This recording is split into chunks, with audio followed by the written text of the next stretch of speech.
Welcome to The Explainer. We're about to dive into a really fascinating ancient story from the Buddha. It's called the Aggaññasutta, and it completely turns the idea of social hierarchy on its head.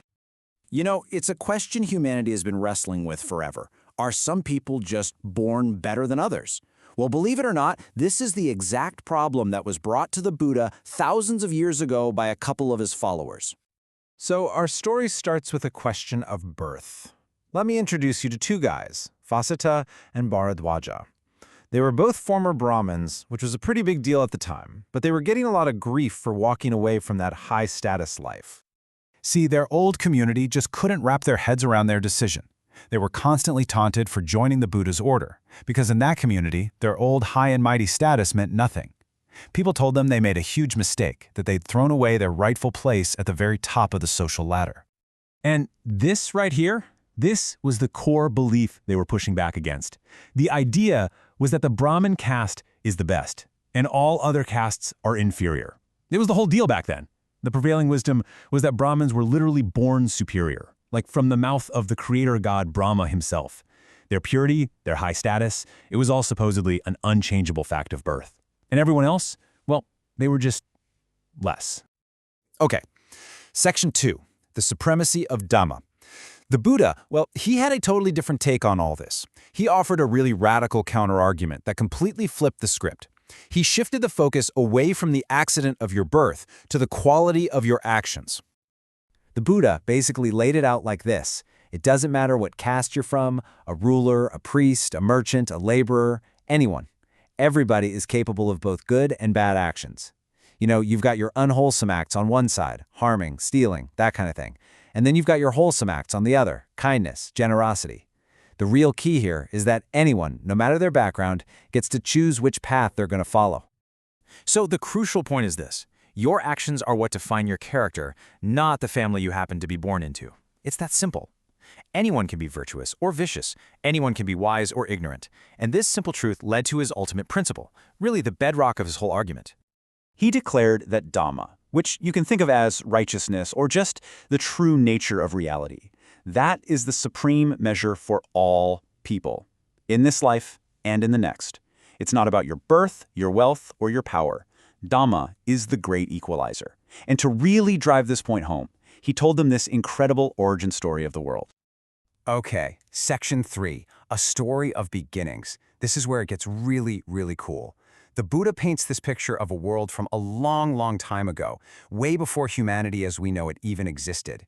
It's a time when the universe was in a completely different state. So just picture this. In the beginning, there were these luminous, mind-made beings. They were self-luminous, just floating through the cosmos, and they literally fed on joy. We're talking about a time of pure consciousness.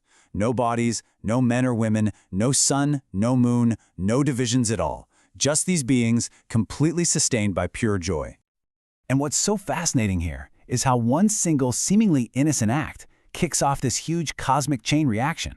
It all starts when one of these beings tastes a new, savory earth that appears. For the very first time, it experiences craving, what's called tanha.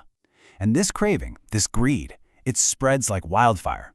As it does, their bodies become coarse, and that inner light they had just goes out. So, to light up the new darkness, the sun and the moon pop into existence. And then, as their bodies get more solid, physical differences start to show up, which leads to vanity and pride for the very first time. All right, that brings us to Section 4, the origin of classes.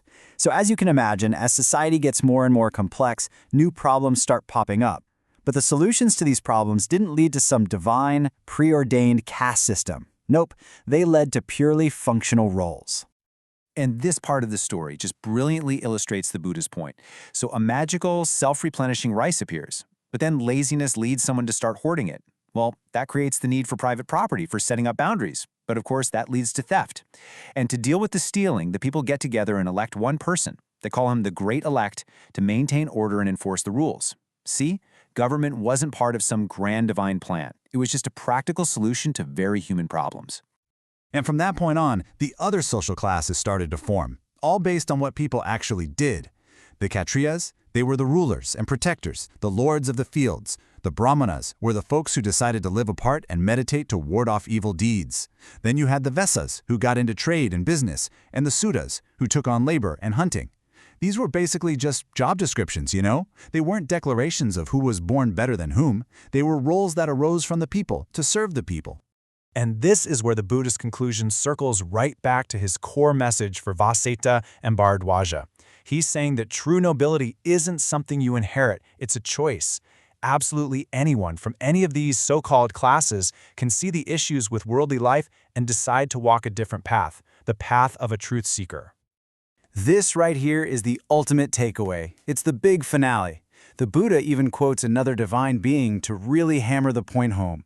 The person who is most worthy of respect, the absolute best among gods and humans, isn't the one with the fancy title or high birth. It's the one who is filled with wisdom and good conduct. That is the only hierarchy that actually means anything. So the Aggaññasutta leaves us with this really powerful question to think about. What truly defines our place in the world? The whole story just completely dismantles the idea that some people are born superior. It suggests that the real answer doesn't lie in the label society slaps on us, but in the character we choose to build day by day through our own actions.